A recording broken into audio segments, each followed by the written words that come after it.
Hello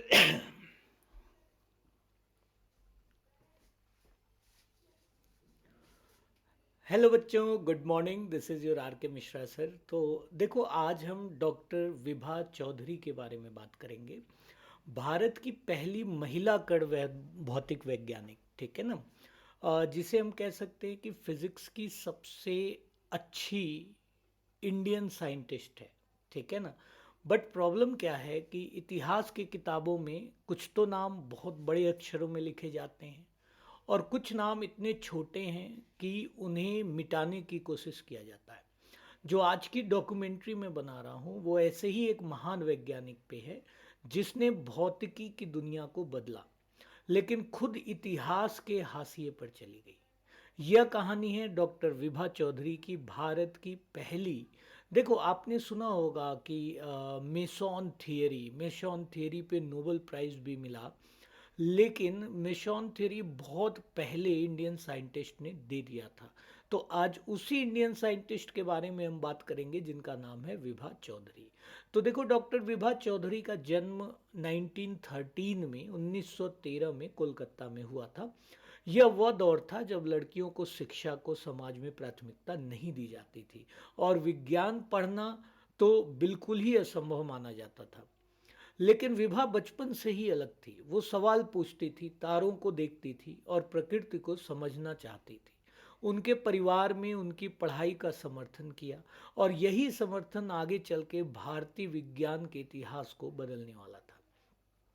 देखो, अगर हम बात पढ़ाई की उनके करें तो विभा ने कोलकाता विश्वविद्यालय से फिजिक्स में उच्च शिक्षा प्राप्त की थी। जब उन्होंने एमएससी फिजिक्स में प्रवेश लिया तो वो अपने पूरे बैच में सिर्फ एकमात्र महिला छात्र थी। कल्पना करो कि एक ऐसा कमरा जहाँ पे हर जगह जेंट्स यानी मेल, दैट इज पुरुष छात्र हों, और बीच में एक युवती जो कणों, ऊर्जा और ब्रह्मांड को समझना चाहती थी। यहीं से विभा चौधरी का भौतिकी के साथ जीवन भर का रिश्ता शुरू हुआ था। अपनी पढ़ाई पूरी करने के बाद विभा ने एमएससी फिजिक्स के बाद उन्होंने बोस इंस्टीट्यूट कोलकाता में शोध का कार्य शुरू किया था। उनका जो शोध का पॉइंट था, यानी उनका जो शोध का क्षेत्र था, जिसे टॉपिक कहते हैं, वो था कॉस्मिक रेज। यानी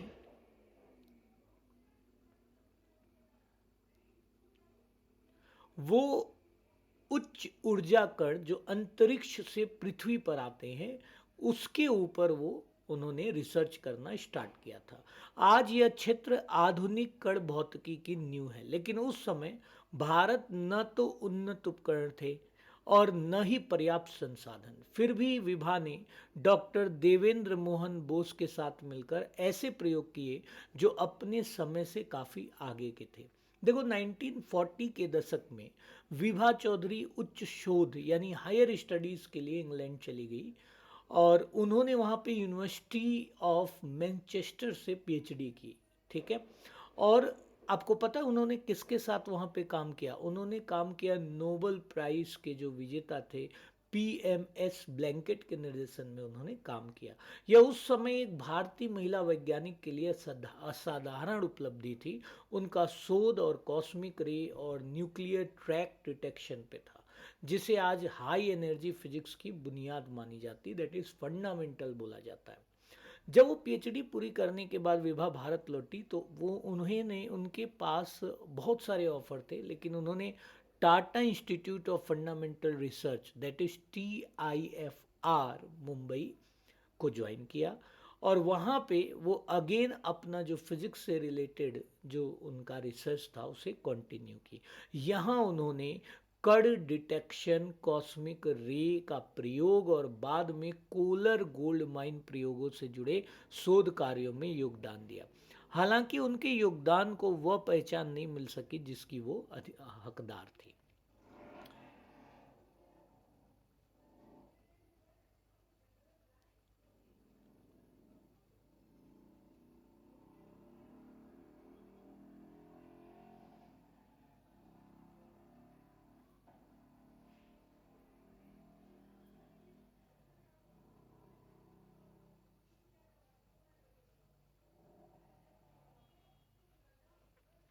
डॉक्टर विभा चौधरी की कहानी सिर्फ वैज्ञानिक उपलब्धियों की नहीं है, यह वह कहानी है जिसमें हम उपेक्षा और उस चुप्पी जिसमें कई महिला वैज्ञानिक अपना जीवन गुजार देती हैं उसकी स्टोरी है।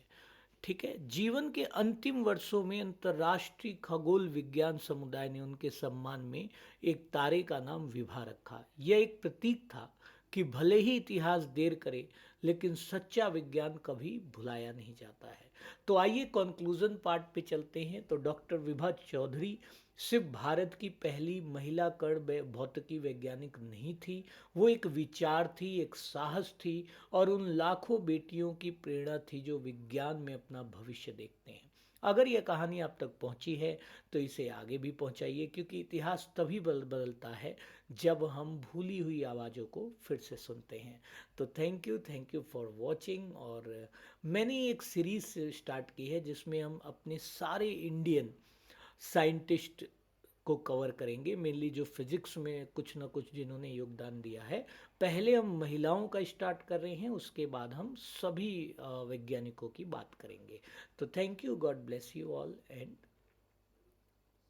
लाइक करो, सब्सक्राइब करो और कमेंट करो कैसा लगा। हाँ, थोड़ा सा अभी स्टार्टिंग फेज़ है, तो अभी उतना ज़्यादा अपग्रेडेड नहीं लगा होगा, बट हाँ देखिए, जब हम कोई चीज़ शुरू करते हैं तो वो धीरे धीरे अपने आप सुधरता चला जाता है। तो आपका सपोर्ट चाहिए। Thank you, God bless you.